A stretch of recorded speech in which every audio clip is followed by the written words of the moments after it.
Peace and blessings, family. My name is Jay, and I want to talk to you guys today about the planet Mercury and astrology, what the Mercury deals with, the signs it rules over, and then, a couple of quick examples in the video talking about Mercury in a certain sign and then Mercury in that house. Now, with that being said, let's get into it.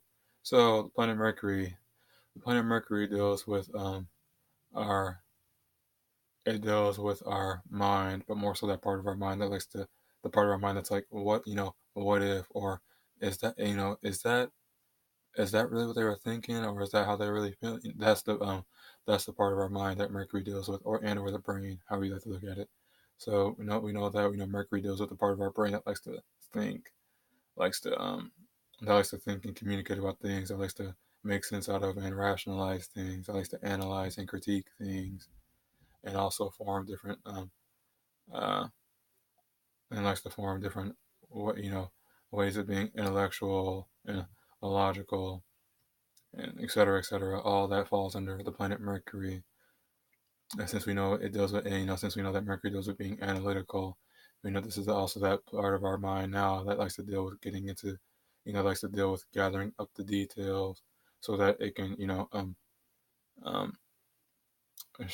structure them and organize them um, so that we can know what we are dealing with. All that deals with Mercury.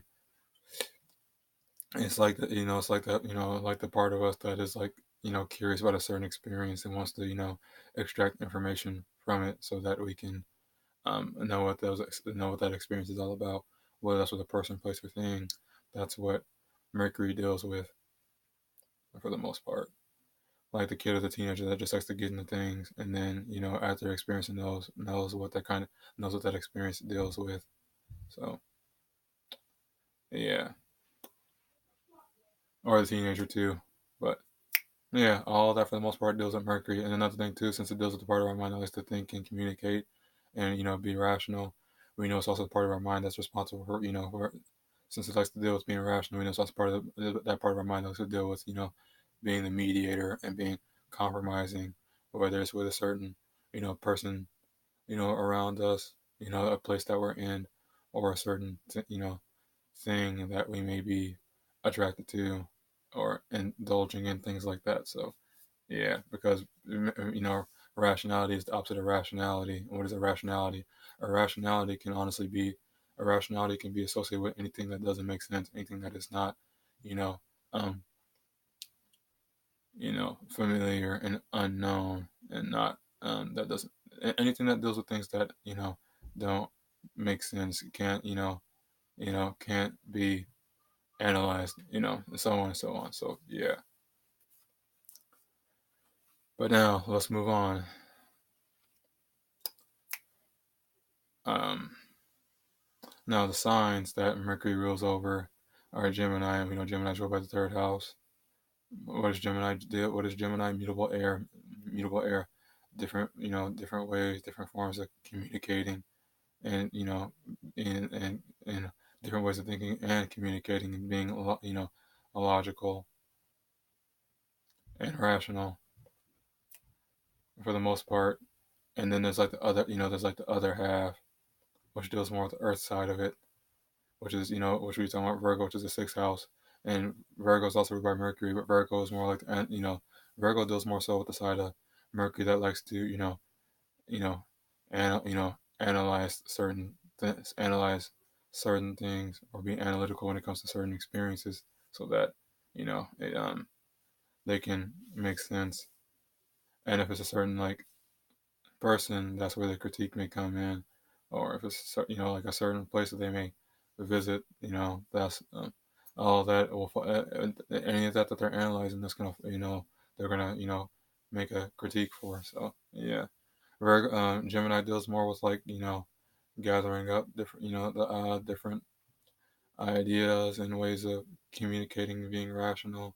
While Virgo deals more with like analyzing that and critiquing that, because since Virgo is the earth sign, deals more so with things that are physical and tangible and solid, while Gemini is the air sign and does more so with things which can be related to things that are physical but don't necessarily deal with the physical, because since it's air deals more, since it's air deals more so with the ideas and all that, and things that are going on in the head more so than things that are being seen by, that deal with the eyes and all that. I hope that made sense. And if it didn't, it'll get a bit clearer as I go, through the video. But yeah, now you breathe real quick.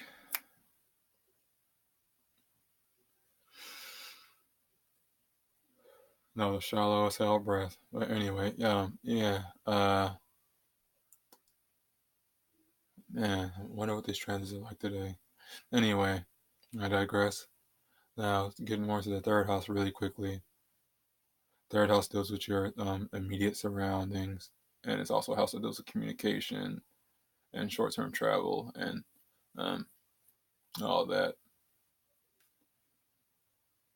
Without getting too much details, and so knowing that the third house deals with that, you can kind of also see why Gemini's like to have multiple different people to communicate with, and um, and share their thoughts with and all of that. So yeah, if you know any Geminis, if you're a Gemini yourself, you know what I'm talking about. And then with Virgo in the sixth house, which sixth house deals with our health and illnesses and all that, but also deals with our our job and our workplace, and our daily routine, our daily living, things we do from on a day-to-day basis.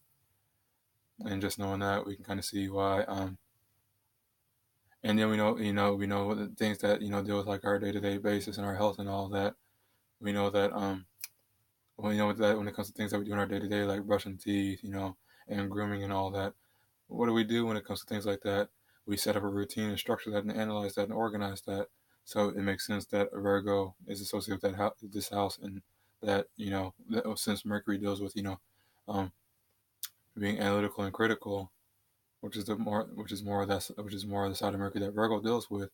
We can kind of see why Mercury, Mercury. We can kind of see why Mercury and Virgo also deal with this house along with the third house. Yeah, I hope that makes sense. And if it didn't, even if it didn't, like I always say, feel free to talk with me about it, um, after the, in the comments. But yeah, stay focused. Now, as I always say, my video with the planet is a quick example, and I make these videos on them, and they're almost separate videos on them, probably live stream them. I talk about the planets and the signs, to give a bit more clarity to it, and then in the house. So let's get into that now. We know Mercury is how Mercury deals with your thinking mind and your rational mind, how like the and so we know those are communicating, making sense and compromising and all that, and being relatable, because compromising deals with being relatable. But anyway, yeah. Now Mercury in a sign, whichever sign Mercury is in, that's going to actually be, how you like to communicate and in the way which you communicate. But yeah, so say you got your, say you got your Mercury in Virgo. How you communicate and the way you like to communicate is very, structured and organized, and it's very, analytical and critical for the most part. And then since it's very, I already said that. Let me not repeat myself. And yeah, that's how it is. That's how it be for the most part. And now, say you got Mercury and you got Mercury in your 10th house. What does the 10th house deal with? 10th house does with your career and business and all and what you're known for, or what you want to yeah, what you're known for and all that. So yeah, if your Mercury's in the 10th house, and the planet that's in the house also, it always deals with whatever planet is in which house, the planet that's in that house, it always shows what's happening, but the sign that the planet is in always the sign the planet is in shows how it is. The planet is the what, the sign is the how, because the sign is the actual energy, while the planet is just like the actual influence. Now, say we just said Mercury and Virgo, and they put Mercury and Virgo in the 10th house, so that means when it comes to your when it comes to your the thought your way your ways of thinking and communicating, um being focused on on your career and your business and all that, or what you can turn into like career business, when it comes to your ways of thinking, communicating about that, and um, analyzing those things. And they're going to be very, they're going to be very, you're going to be very structured and organized when it comes to, um, your thoughts and your thoughts and ideas and communications about 10th house issues pretty much. And so yeah, and that's like the surface level way of looking at it. And to go over that one more time, Mercury 10th house, your thoughts and ideas and all that focused on your career and business.